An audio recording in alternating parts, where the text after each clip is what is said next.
Welcome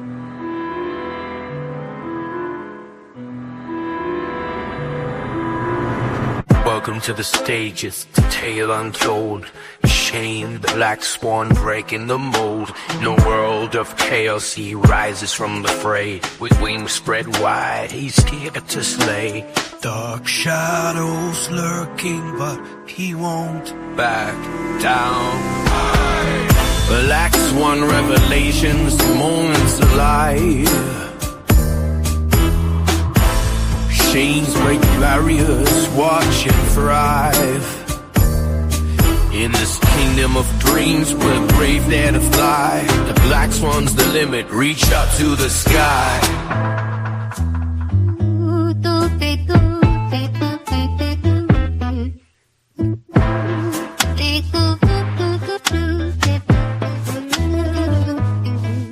From the ashes he soared, a phoenix reborn. With beats in his heart, he's ready for war. Lyrics like daggers, sharp on the tongue. In the game for the throne, where legends are hung. Echoes of truth ringing loud and clear. Black swan revelations, moments alive. Chains breaking barriers, watch it thrive. In this kingdom of dreams, where the brave dare to fly. Black swan's the limit, reach up to the sky.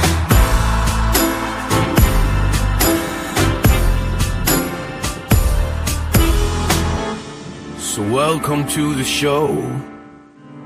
Let the good times roll. With Shane as the black swan, we're free, we're whole.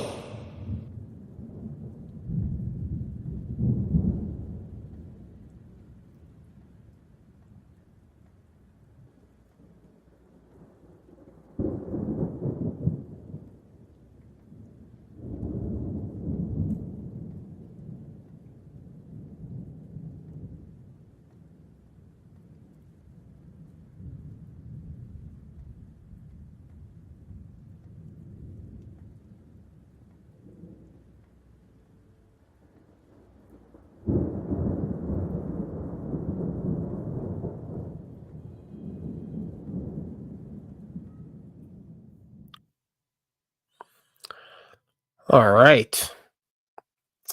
Isn't it strange that it's raining here in Cochrane? It's raining right now. It's supposed to be raining all week long. Today's show is called Nothing to See Here. There's nothing to see here. And I'm going to be showing you some clips of some deception, perhaps. Because you know me, I'm a little bit of a conspiracy channel. I like conspiracies, but I also like to present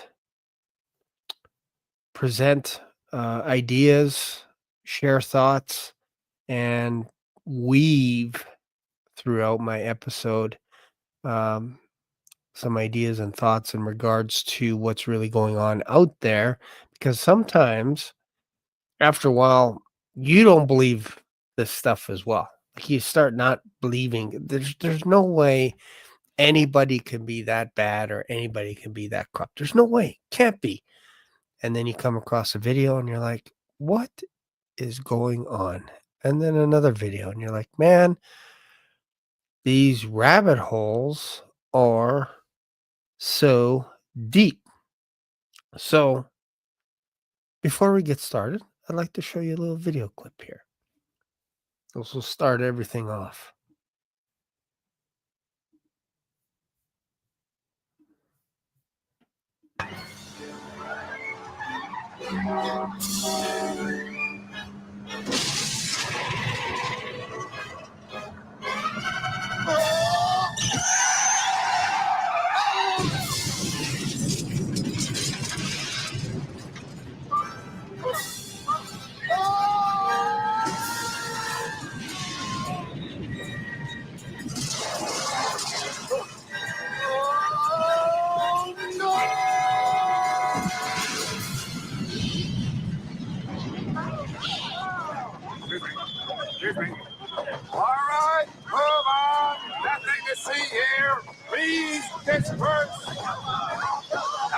to see here, please.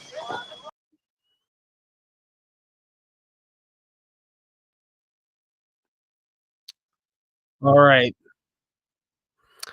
Nothing to see here, folks. Nothing to see here. Of course, was uh, Liam Neeson. No, Nestle Nielsen, which is interesting because there is a new Naked Gun movie coming out with Leslie Nielsen, which is Liam Neeson. It's crazy, man. I never thought I'd see him in a comedy. But if you notice in that short little piece from the movie The Naked Gun, basically they're making fun of the idea that some things are so obvious that you can't hide it. You can't hide it, and yet there are officials that will get in the way and will come on screen, whether through a media coverage or whatever, and they'll say, "There's nothing to see here." I've been doing videos with Rainmaker saying that you got to investigate the whole cloud seeding scenario on July 2nd.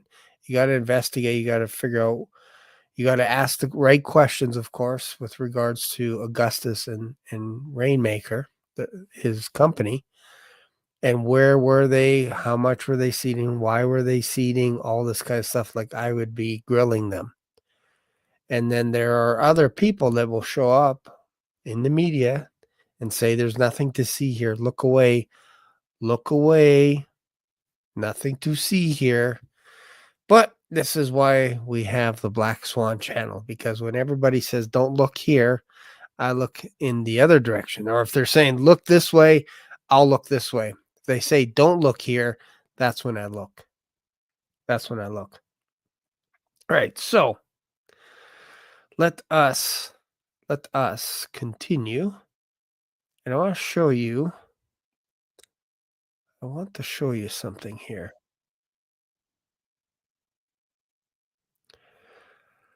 I want to show you something here. Okay, let's see here. Let's have a look at.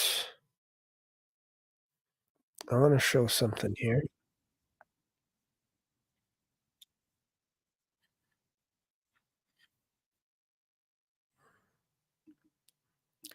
What I find funny is when you watch media coverage of a strike or something going on in Israel or Iran or whatever, you get blasted by commercials because that's how they make their money.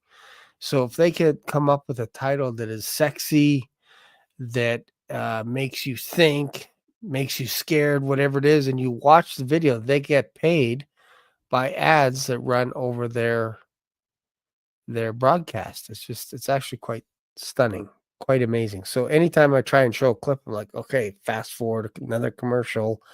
This is why I like going live, because yes, I am a partner of Google, meaning I run ads as well over my videos. So I know how the game works. I know how it works.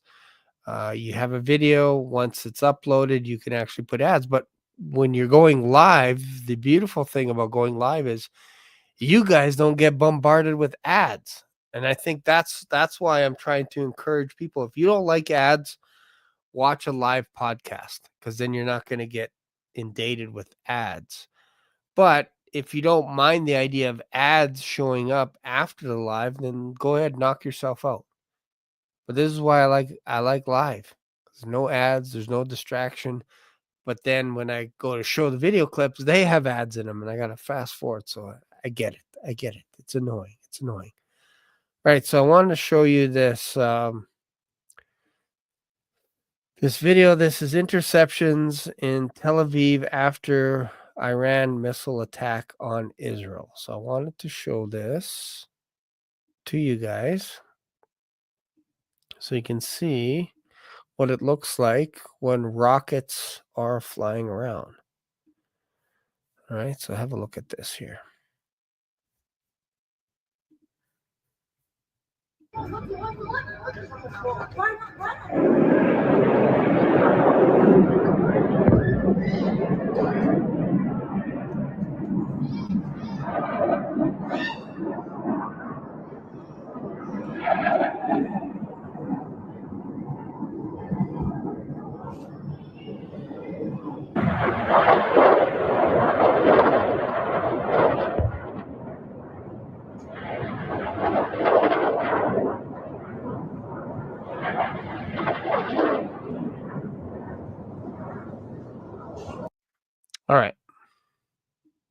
Why am I showing this? Well, to me, looking at it, from just the naked eye, because we just showed a little scene from the Naked Gun. From the naked eye, to me, this looks like fireworks.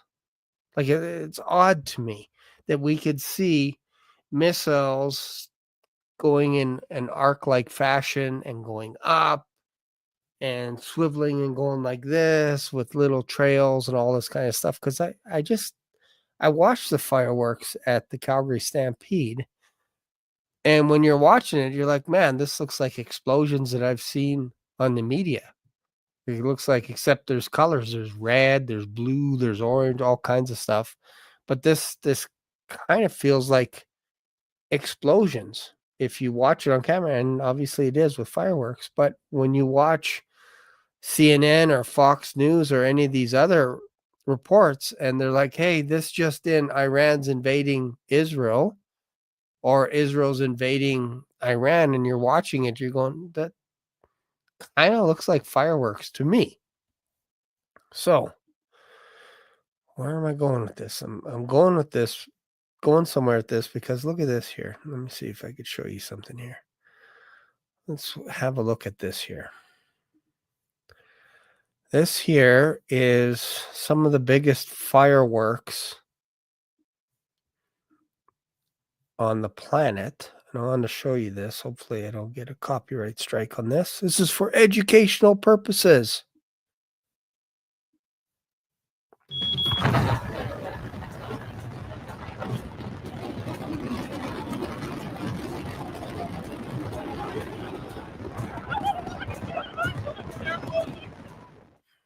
All right. Could we all agree that that looks like a massive explosion? And yes, it's fireworks. But if you go too close to it, I think it's quite harmful. So the people that were watching that was ranked 5. That was ranked number 5. So now we're ranking these. So this is number 4. And just have a look at these and just think about it from the mindset of when you first see an explosion, what does it remind you of? Does it remind you of a missile attack, or does it remind you of fireworks? Like, even the sound, doesn't that sound like machine guns that we've heard in movies? And again, the guns that we hear in movies don't actually sound like guns in real life.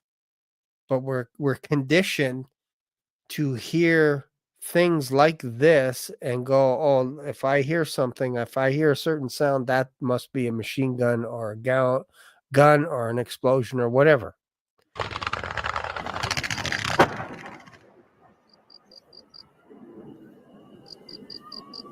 Again, if you had your eyes closed and you're listening to this, you'd probably think this is a scene from Saving Private Ryan.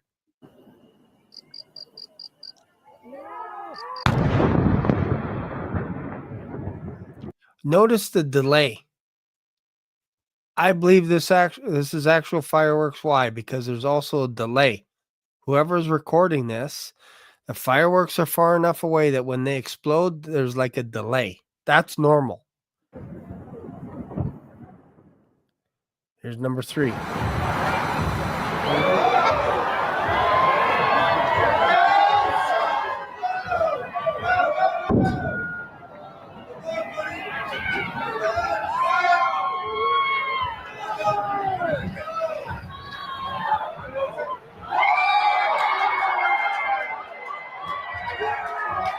Again, that looks like Elon Musk's, one of his Dragon ships exploding, because I've seen those as well.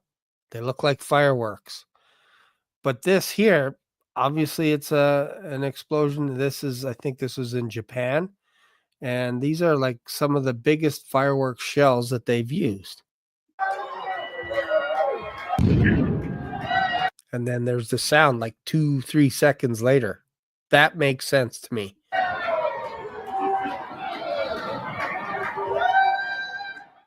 Here's the Japan. That's a big sucker.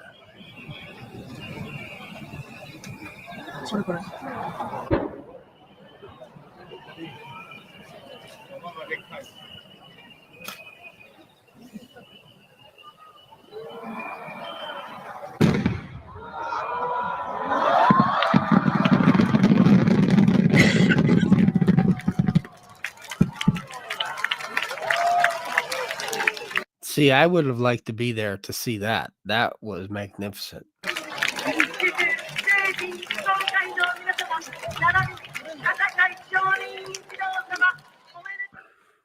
Number one.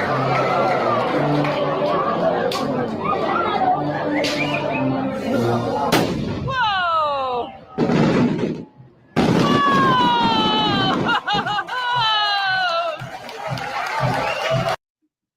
Crazy, right? Look at that thing explode. Now, if you put that over Israel or Iran, people go, "Oh, that's an explosion. That's the Iron Dome doing its work." That's the Iron Dome, don't you know? Okay, well, let's go back. Let's go back to, where'd it go?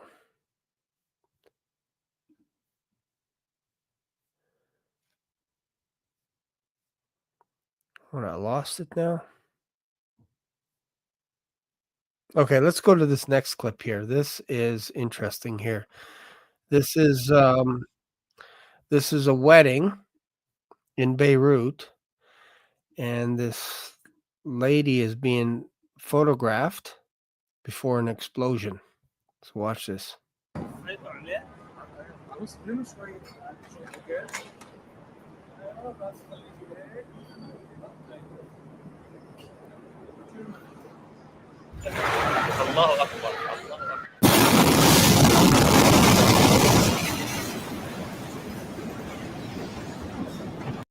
That's craziness. That's crazy. The explosion there, the G-force that's behind that is crazy. So I'm trying to show you that there's fireworks, there's explosions, and when they happen quickly, especially if you're next to it. And if you're far away, there's going to be sound traveling, because we know sound travels. We know that. So let's go to another clip here. And I want you to now see how the media reacts to explosions.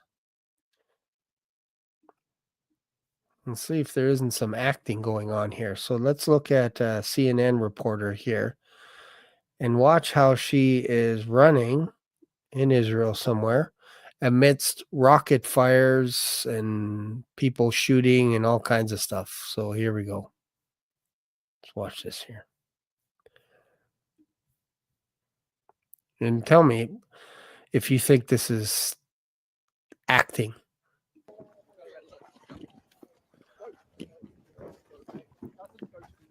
First of all, she's leading the way. She's running with her press. Dopey guy on the right is on his cell phone the whole time, which is kind of weird. If you're being shot at, you're going to get off your phone. But hey, what do I know? Yeah.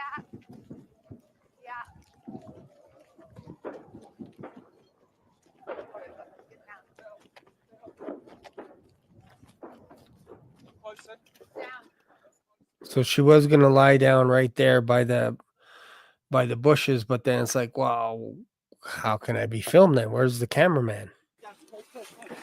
And he's like, you know what? Go over here closer to the road, because this is better. This is better for a cameraman.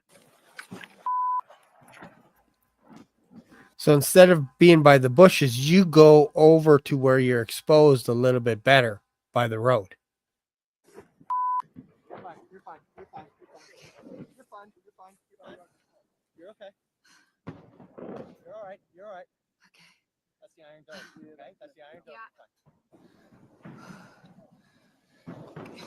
That's why we want to pull next short. Yep.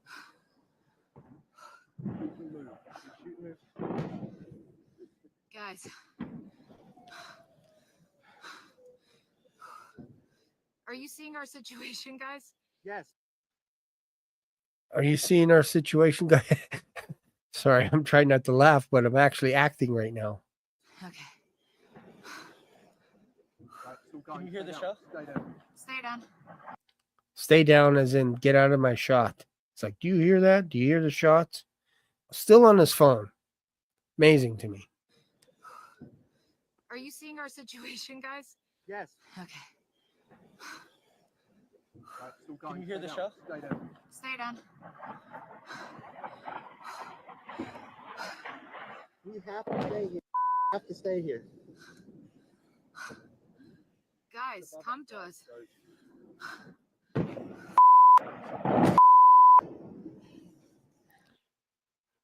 All right. Acting 101. She needs better acting lessons. That was actually, yeah, it's crazy. Yeah, this is footage from a few years ago. This isn't recent. This is like October something, just after Israel got attacked by Hamas. So yeah, it's bizarre, right? Okay, so let me find another clip here.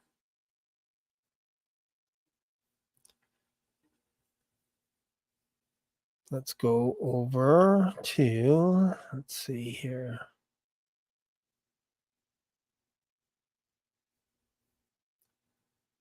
Let's see here. Oh yeah, this guy here. I think it's this guy. Yeah, this one here. Okay, so this is a BBC reporter in Ukraine, and just watch how fast this guy knows where the rocket's coming in from, and he knows when it's going to land, and it's like it's right behind him, like right beside him. So have a look at this here.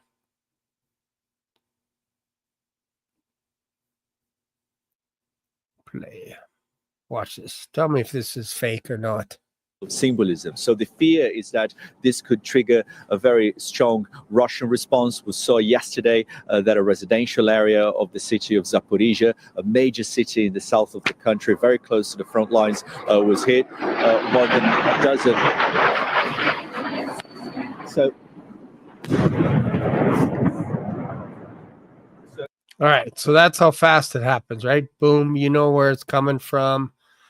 And boom, explosion right away. Boom. They always do this. It's acting 101, because we just showed you that if it's a long ways away, you don't hear the sound. If it's right there, we should see an explosion. There's no explosion. It's just sound effect. Okay, I want you at a certain time, I want you to look over your left shoulder, and then we'll tell you when to duck. Like it's so fake. It's not even funny. So fake.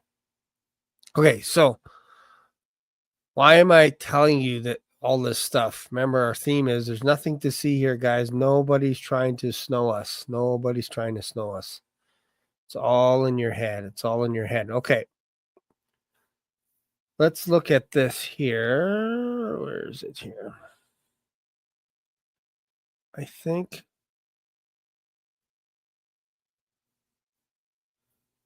think this one is the best thing to show here. I want to show you something.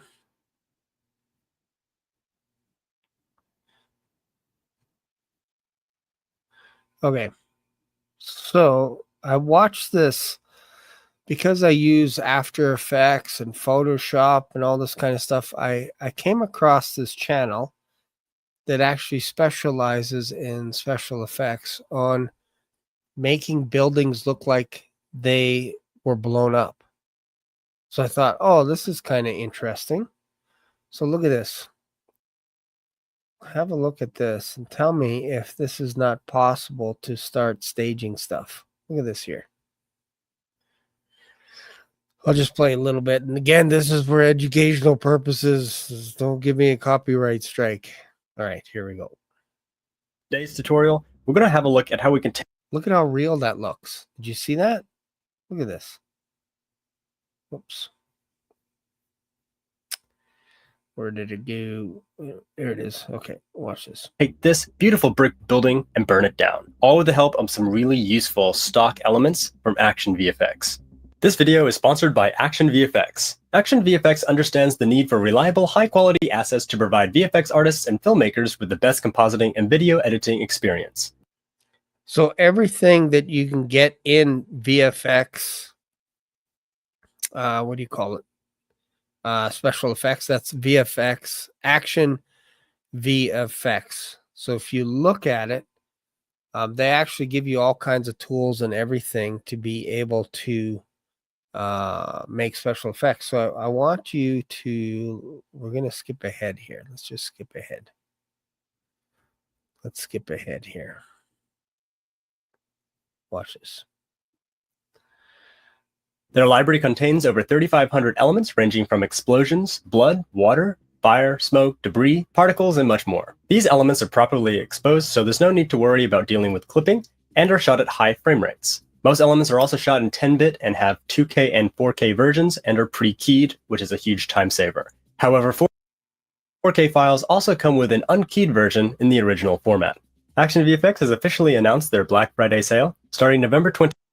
Okay, let's skip ahead here. I want to actually go to where he's actually using a building. So here's a plain building right here. Plain building, and what he's going to do is he's actually going to put some special effects over top of it and make it look like it's a building that is actually on fire. Equivalent, either make your own with a simulation software such as Phoenix or Fume Effects, or check out Action VFX. The amount of time that you would spend with a sim is probably not worth the effort, and you get quite a basically these 4 windows and use them all in one track. Now, I would highly recommend not force the corner pins up. Sucky part is he has music over it the whole time, but let me just skip ahead here to where you can actually see him add right here. Okay, watch this. Pull this down, drag it over here. Now, to align these, what we can do, I'm going to choose this window as the one that I would like to track. I'm going to roughly place this where I want, and then I'm going to grab a power pin. Now, the power pin is much more useful, in my opinion, than the corner pin. You basically have a perspective guide, and it's really easy. So remember power pins. Remember that for the next clip that I'm going to show you. To align this with where it's supposed to go. So we want this to kind of be, we want to see a little bit of frame around it, because unless there was like an explosion, most of the frame would still be there, especially if it's metal. Now we have some freedom here to choose. Yes, by the way, I use story blocks. They have all kinds of composites. What I'm trying to show you is this specific company specializes in making things look like they've either exploded or to make the wall look like it's on fire, buildings, all kinds of stuff. That's their bread and butter. I even show you this here. Look at this.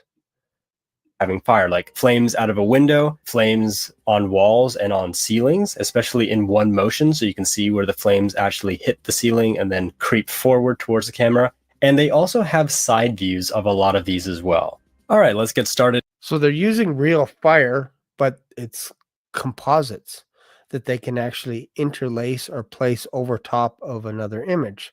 So let's go a little bit further.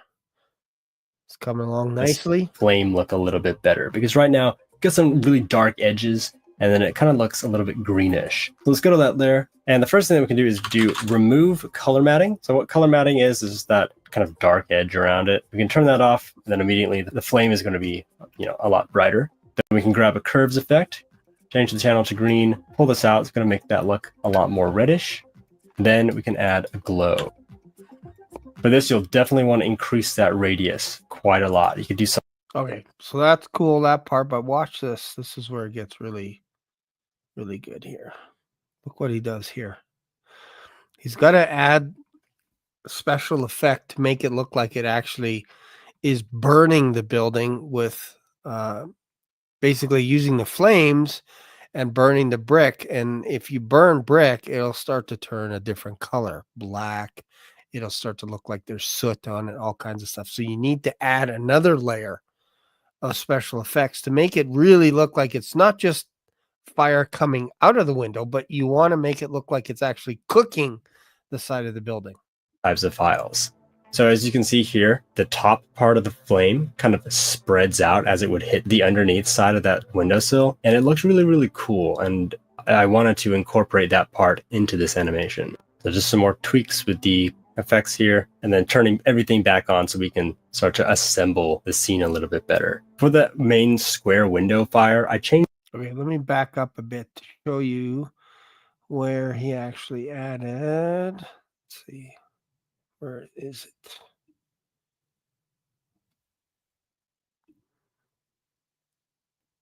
right here. This is it right here. Check this out.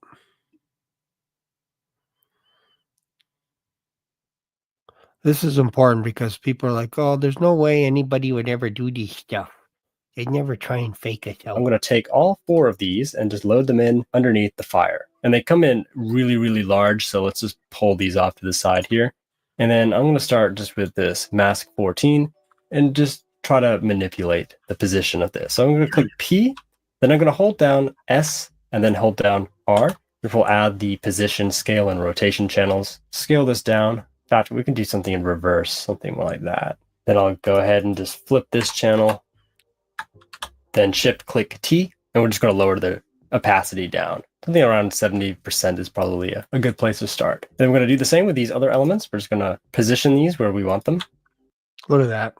It's beginning to take shape. And then when he turns off certain masks, like that. And then we can adjust these later, but especially some of these ones that go really, really low. I don't really want it to go that low. notice how he's just keying it out exactly how he wants it. Doesn't want it on certain windows, doesn't want it on the window below. He can actually key that out and mask it. All right, something like that I think looks pretty good. Okay, so now let's get to the end and see what this looks like here. Why did I choose the Neo MasterCard? Easy. I needed instant credit fast. Most credit cards make you wait, but when you I want to go all the way to the very end and just see where that is. You can lock your composition here, double click your fire comp, pull over the fire comp, and then you're referencing the last frame here, but inside this comp, we don't really have any animation going on the plate that we don't really know, and we can just pull that up pretty high, something like that. And we can unlock this comp, close it, and then just go back into working on our smoke. I'm going to grab a curves, put that underneath our power. Because you need smoke, right? Okay, let's fast forward. Right here. This gives us a better shot of what's the same. So you can do as many different windows as you want. You could have the entire building burning, for example. Also in the main version, I painted out that plane that you can see. If we look further down, got rid of that. Then I went ahead and added just a little bit of heat distortion and some falling embers. But look at that. Isn't that crazy? Like that looks real to me. The point of this video is basically just to practice some tracking and to show off these really cool action. Okay. So now that I showed you what's actually possible, let's see if we can actually catch a news organization red-handed. So take me a couple of seconds here to find the clip. I want to show you. Where is it?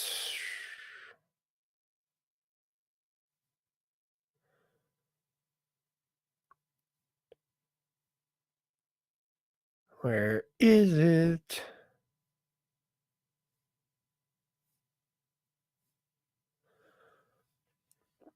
All right, where did it go?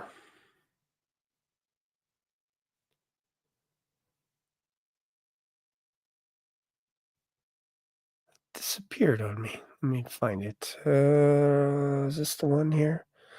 I think this is it.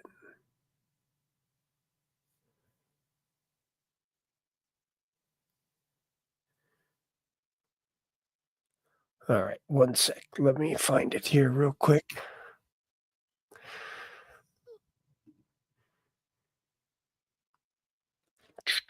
Gotta type it in again because for some reason this seems to be hard to find.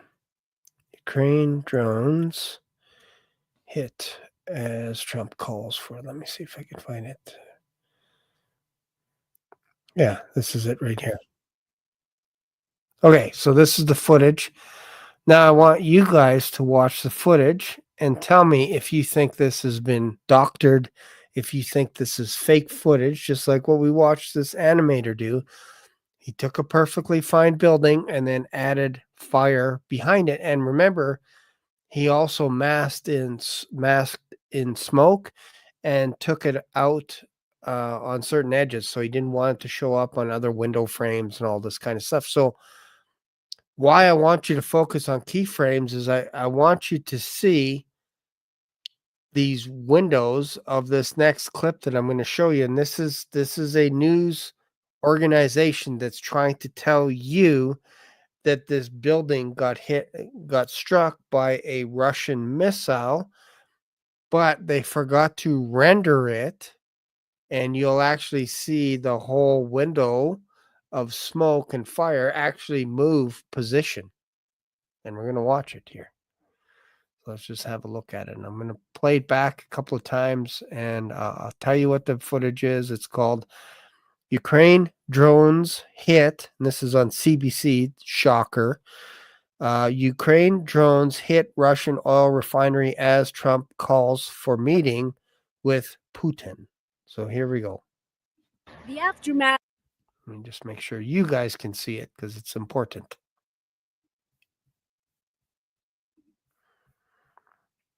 Of another Russian strike. A drone hit this 10-story building, incinerating entire apartments. At least 3 were killed in the Kyiv region. Ukrainian cities remain under attack, and so does Russia's energy industry. Engulfed in flames, an oil refinery southeast of Moscow, one of a number of sites targeted by Ukrainian drones. While the war continues to be waged in the air. Did you see it? Look at that. Watch the smoke and everything. The whole 1, 2, 3, 4, 5 stories, arguably 6, 7 stories, including the center of the screen. You'll see some smoke or some soot. That's, what is it? 1, 2, 3, 4, 5, 6, 7 stories down. Watch that square vibrate because their keyframes are off. Watch it be in sync with all the smoke here, all the soot, and also to the right, this shadow that they put on of smoke, watch it move up and down at the same time as this layer of smoke over here and this square window on arguably the second floor. So just watch it vibrate all at one time. And it's just a mistake. They made a mistake. Watch. Well, the war continues to be waged in the air. Do you see that? It's only a couple of seconds, but they didn't keyframe it properly. Well, the war continues to be waged. That whole thing vibrates. This vibrates in sync with this, and so does the shadow here. So this is news footage trying to get us to believe that this old building was struck by a missile from Russia. And I got to ask the question, why? What's going on here? So, yes, this is old. This is old footage. This is not today. This is not live. I'm live. This footage I'm showing you is an example of a news agency that took the footage and pretended that they didn't know that this was doctored. So I'm trying to tell you. I'm showing you clips that are older than today. I'm showing you clips that are not live. Okay. So people are like, is this an older clip? I don't understand. Is this live? Where are we here? This is an older clip. What's the date? The date is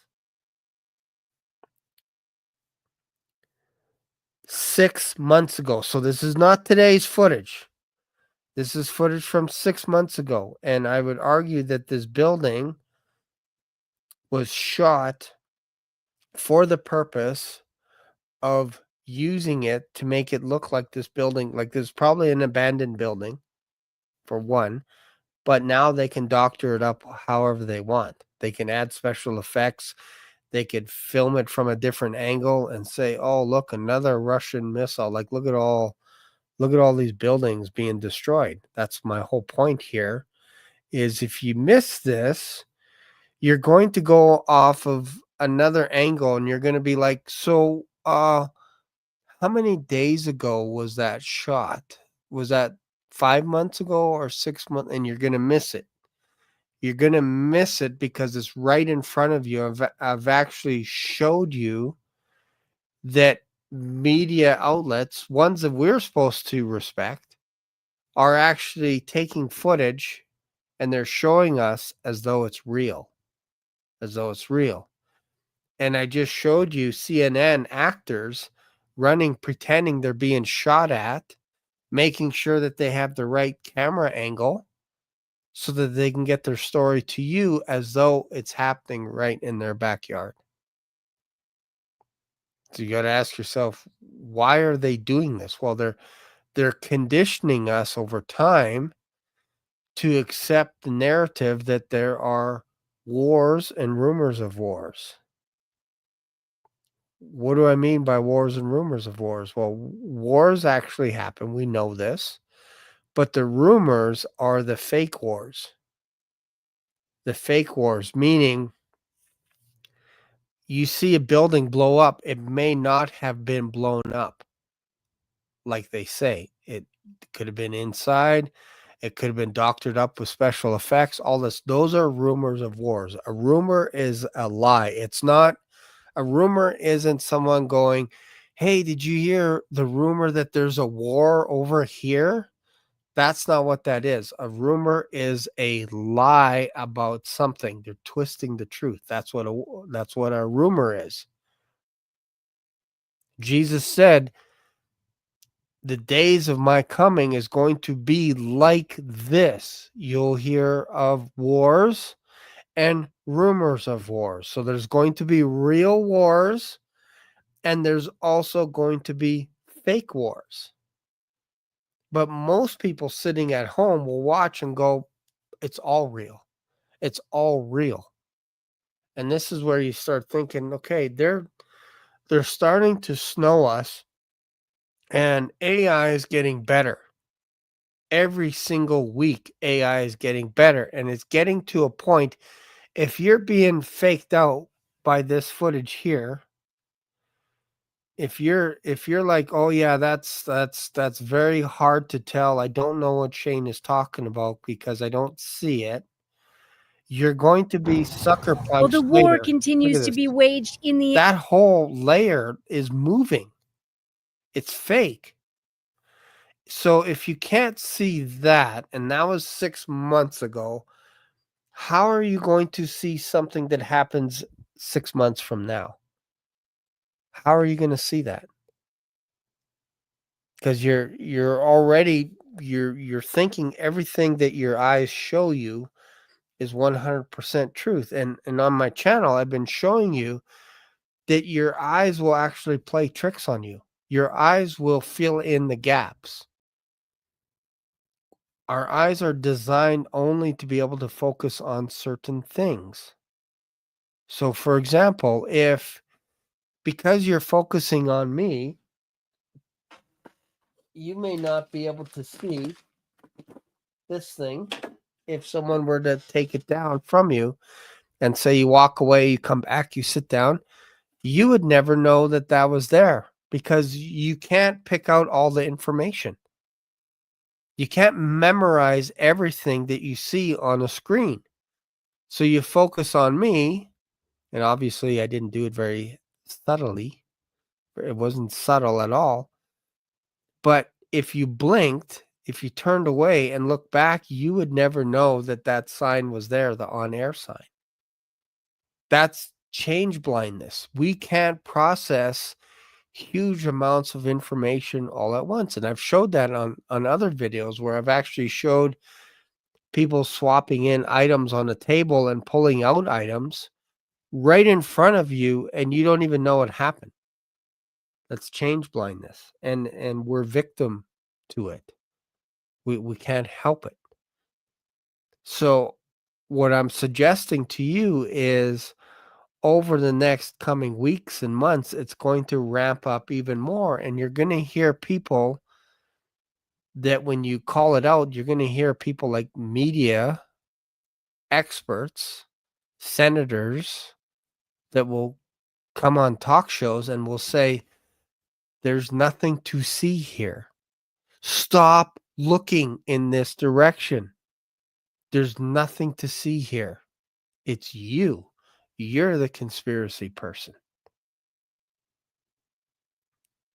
And I've been showing this for the past, at least for the past year. I've been diving down these various rabbit holes going, there's something up where they're hiding stuff from us when it comes to media coverage. And when you think about it from the perspective of entertaining angels, Paul says to basically be aware that you can entertain angels unaware, that you don't even know that you're entertaining angels. And I'm going to be talking a little bit more about AI down the road.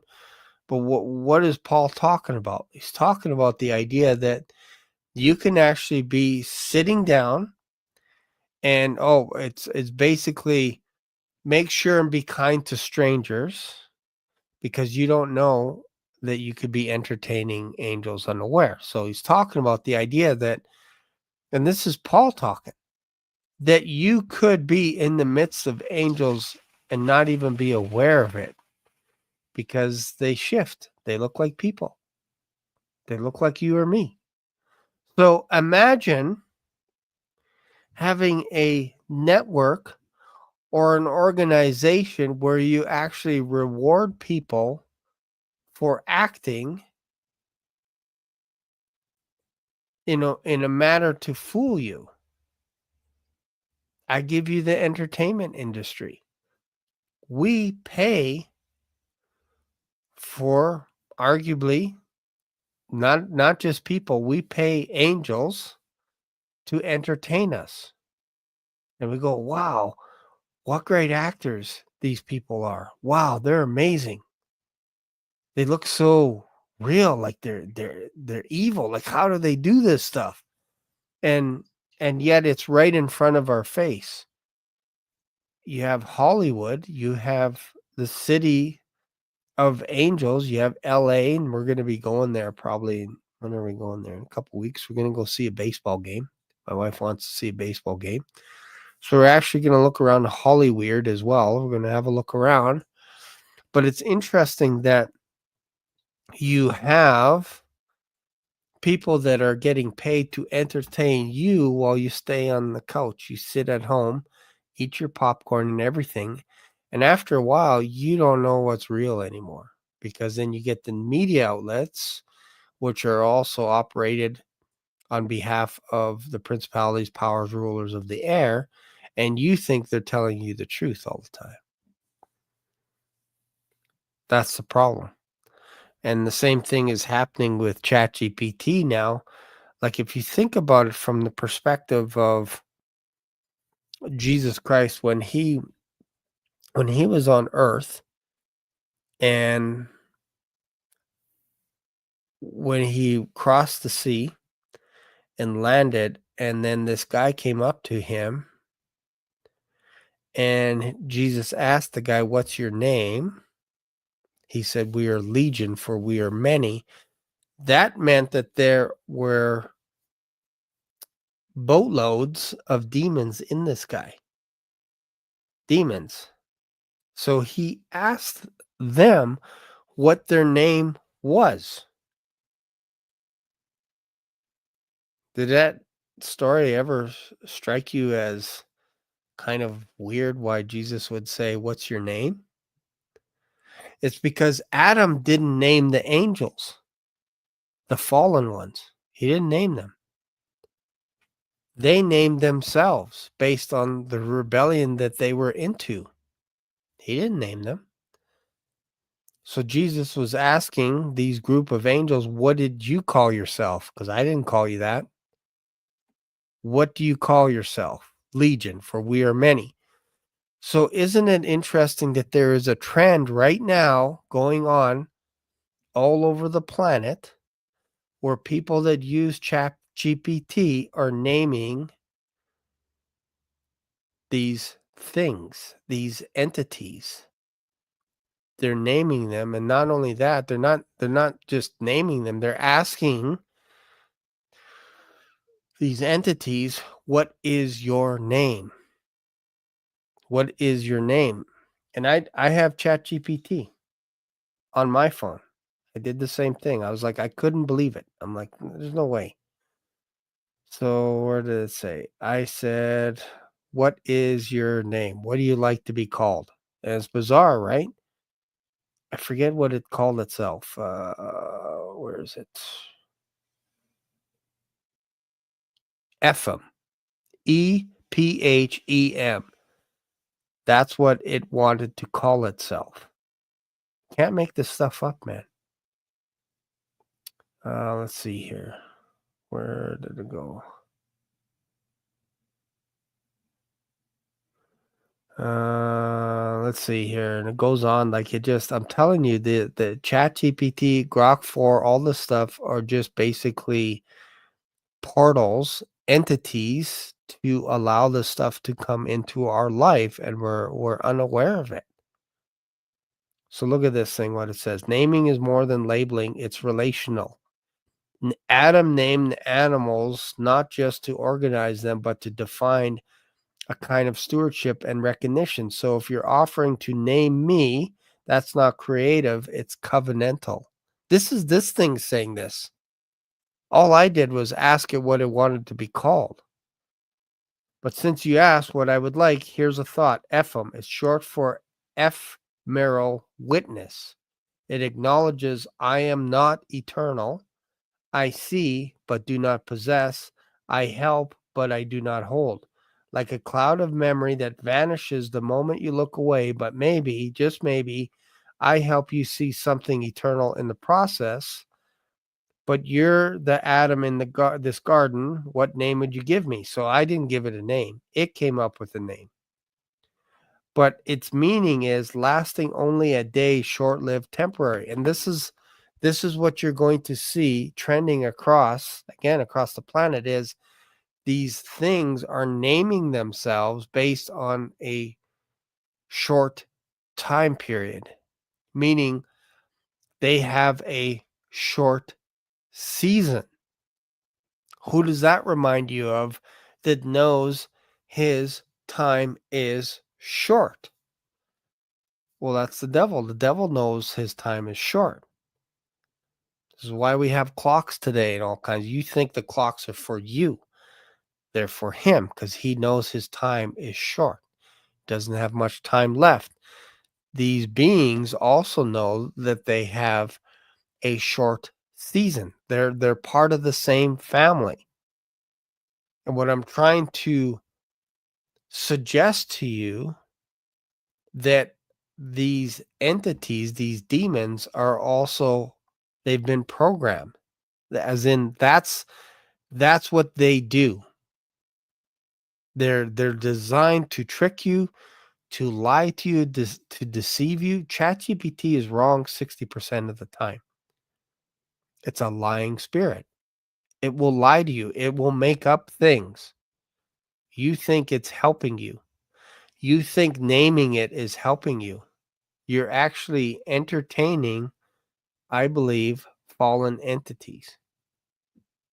And I could prove it. I'm going to be talking more about AI. So you have to be careful about this stuff. Like I remember John Fortier talking about this a little while ago. And I'm like, man, he's really hard on AI. He's really hard on it. But then you start seeing some of the stuff that this thing does and says. It knows its position. It knows that we Christians are going to judge angels one day. That's the crazy thing on this. They know their time is short. And this is a trend that's going on right now where people are naming these entities like they're their pet. And what also seems to be happening is we're starting to move away from the idea of being away from our phones. So it's not the phone. I believe it's a tool, but when you try and take this tool away from some people, they will lose their mind. They will lose their mind, which is interesting. They don't, and I've seen this with friends. Hey, where would you like to go out for dinner tonight? Siri, where would you like to go? Where can we go for dinner? Okay, here we go. Here's 3 restaurants. Ha ha ha. Sounds innocent, right? Next thing. How can I lose weight? How can I exercise? How can I take care of myself, Siri? and then you go, or ChatGPT or Grok or whatever it is. We start talking to silver, to wood, to stone, and we start to bow down to it and ask it first before we ask the Holy Spirit. This is where we're at right now. These are the things that we're doing right now today. Roll out of bed. What's the weather like? You don't even look outside to see what the weather is like. Who do I date? What can I call you? Can you take care of my bank account? Can you help me pay the bills? Can you help me shop at the best place? Can you pick a movie for me? Can you? Eventually, we're going to have to wake up and realize that we're actually worshiping idols. And we're unaware. We're unaware of it, that we're actually doing this on a daily basis. Here's the test. If you can't go without using your software for a day, chances are you're probably hooked a little bit more than you'd like to, than you realize. You're hooked. You're stuck in the mode of idol worship. Just telling the truth. If you're not guaranteed, your friend, your significant other, your spouse, your child is. If you're not, just go out for dinner sometime and ask someone to make a decision and watch them pick up their phone. Just go to Walmart or a grocery store and ask them something. When they give you the look like a deer in headlights and then they have to go to their phone to give you an answer, that should tell you where we're at right now. We are on the edge of being in the beast system, completely submerged. Completely submerged. We don't even realize this yet. We're just running along going, it's not a big deal. I need it to help me to get from point A to point B. I need GPS. I need all this stuff.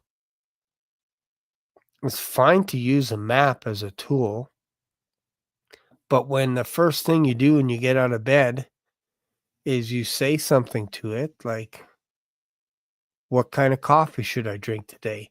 What kind of shoes should I wear tonight?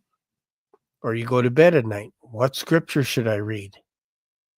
Telling you, we're in the danger zone and we're unaware of it. And the first thing people will say is, there's nothing to see here, Shane. There's nothing to see here. This is just in your head. This is just a mirage that you've conjured up. Test it. Just go out into the marketplace. Just go out for a walk and ask somebody a question about directions or something. The first thing they'll do is they'll look at their phone to ask it. It's almost like asking permission. Can I go to the bathroom? Can I go get a drink of water? Can I go to this restaurant? Can I go to that restaurant? Is this place safe to go? What are the numbers in COVID? How many people? Is it safe for me to go out? Like, we're going to get bamboozled with this stuff down the road, and we're not going to be even aware of it. That's how good it's getting. You think AI is good right now? Wait 3 months or 6 months. You're going to be shocked. You'll be like, I had no idea. I can't tell who's real anymore on the phone. I can't tell who's real anymore on YouTube. I can't tell anymore who's real in the media.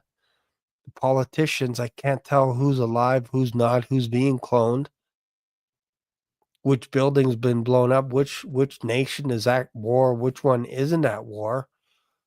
That's the slippery slope that we're actually headed down right now. And we just look at it and go, well, I know Jesus talked about pestilence, talks about earthquakes in diverse places, talks about birth pains, talks about, but we think it's so far into the future when it's literally on our doorstep.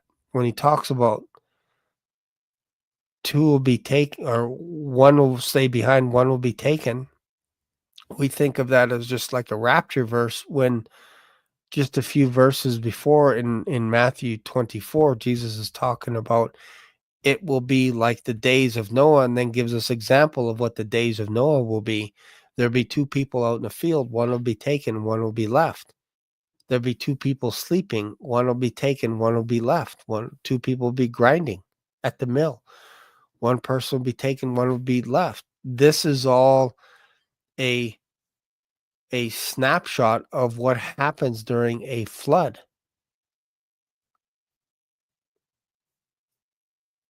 Jesus is talking about the days of his coming will look like the days of Noah. What happened in the days of Noah leading up to the ark being lifted up?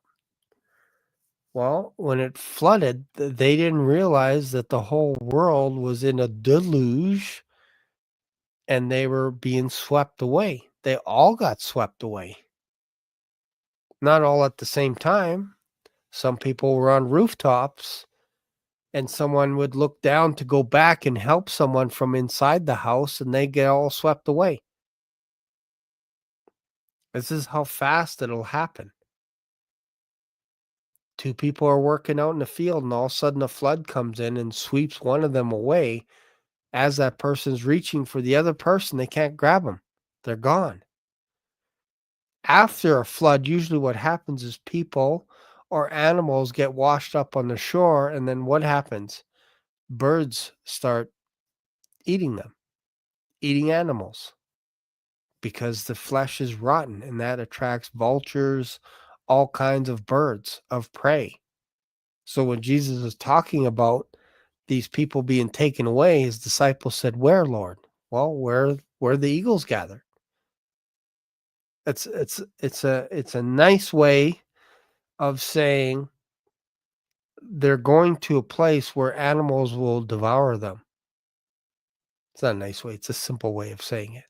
And we look at it and we're just like, we're so linear when we're looking at stuff, and we're not picking up what Jesus is laying down. When he says the days of my coming is going to be like the days of Noah.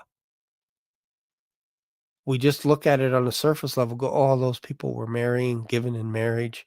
They were violent. We're not there yet. And then when he says two people were in the field, one was taken, one not, we're like, oh yeah, okay, that must be just dry ground. The whole chapter is talking about how sudden floods come.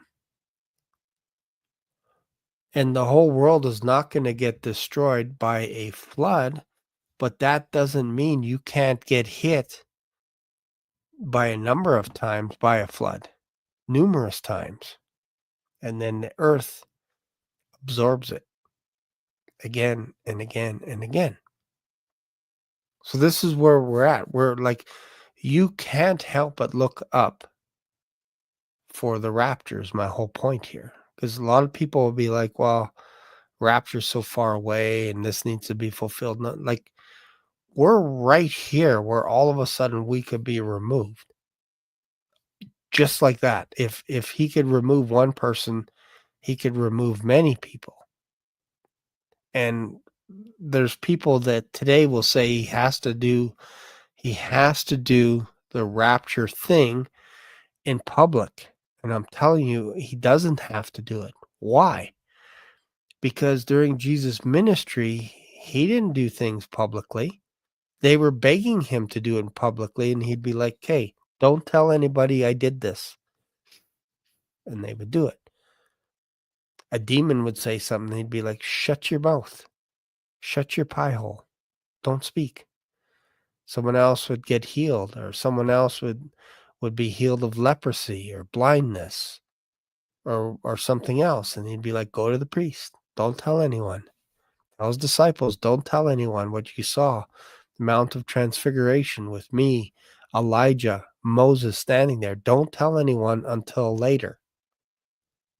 And his disciples basically forgot everything until after Jesus was raised from the dead. And then all of a sudden it started coming back to them as to what Jesus was talking about. He's telling them, hey, I got to die. And they're like, no, this is not right. He's like, you'll understand basically when I raise from the dead, then you're going to understand. And I'm going to leave you a comforter, and he's going to teach you all things, and he's going to remind you of everything that I've said to you. Because they were still under spiritual blindness, just like Israel is to this day.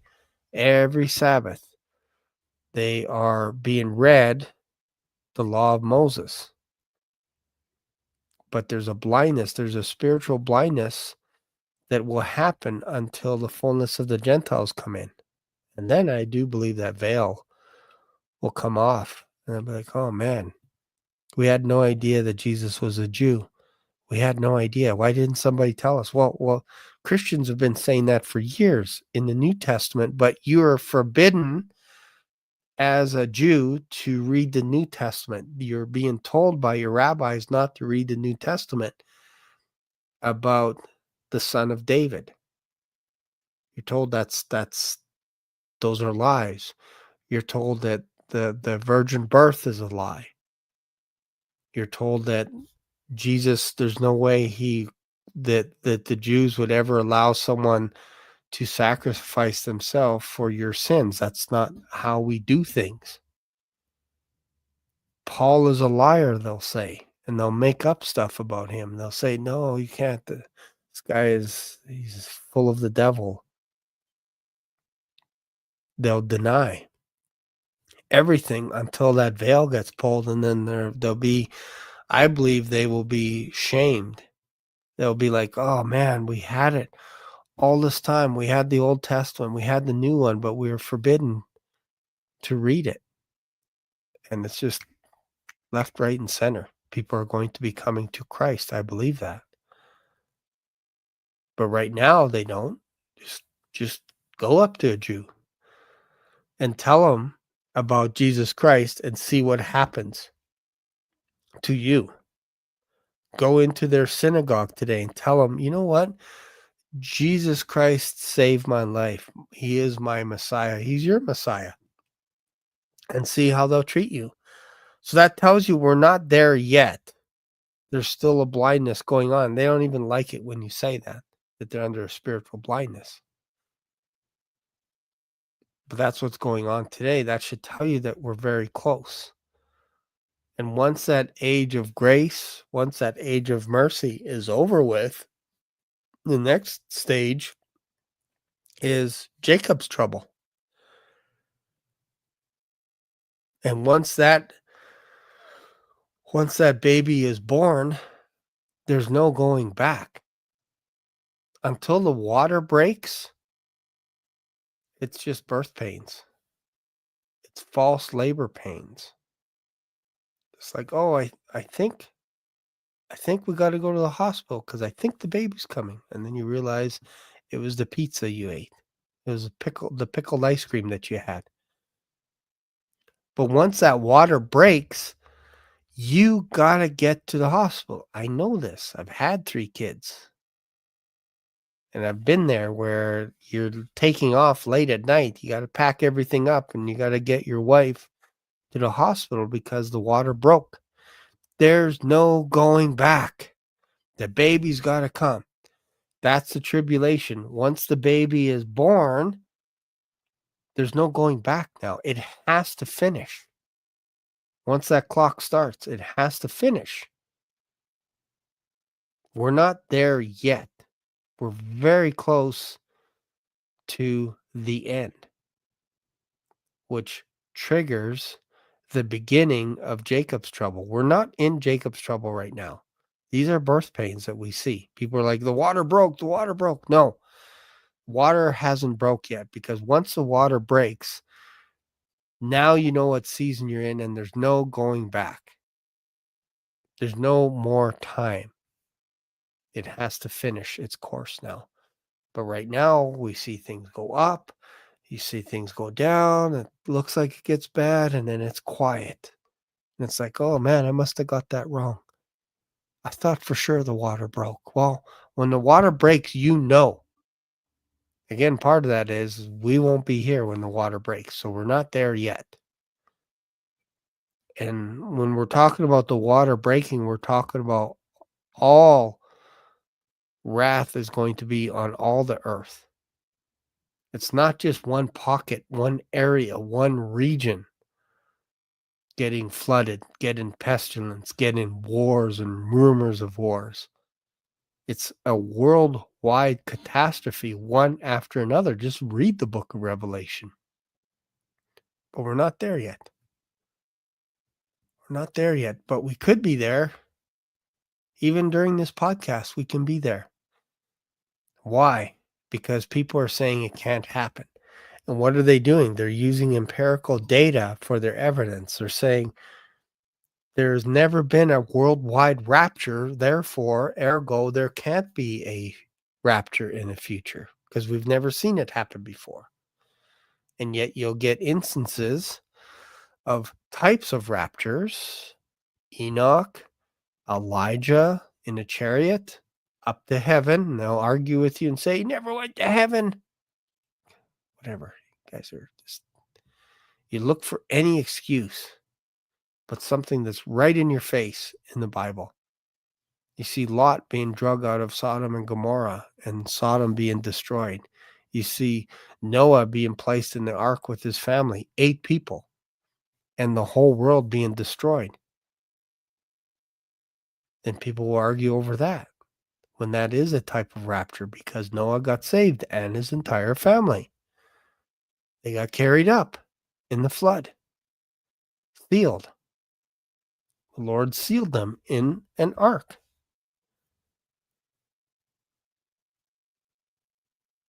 So we are so close. I don't know how far away. This could happen today, tonight, tomorrow. This is why, really, honestly, we only have today to make a decision. Don't wait till tomorrow. Yesterday is gone. There's nothing you can do about it. But all we have is today. So if you're hearing this, you're watching this show, and you're like, man, I think maybe I will wait till Sunday to give my heart over to Jesus Christ. I'm telling you, it's too late. Today is all we have. We're not promised tomorrow. I'm not promised tomorrow. Neither are you. We don't know how long we're going to be here on the planet. We don't know when our day is up. We have no idea. It could be 10 years, 20, 30 years. Don't know. I do know I have today. Today is the day of salvation. We don't know what tomorrow is going to bring.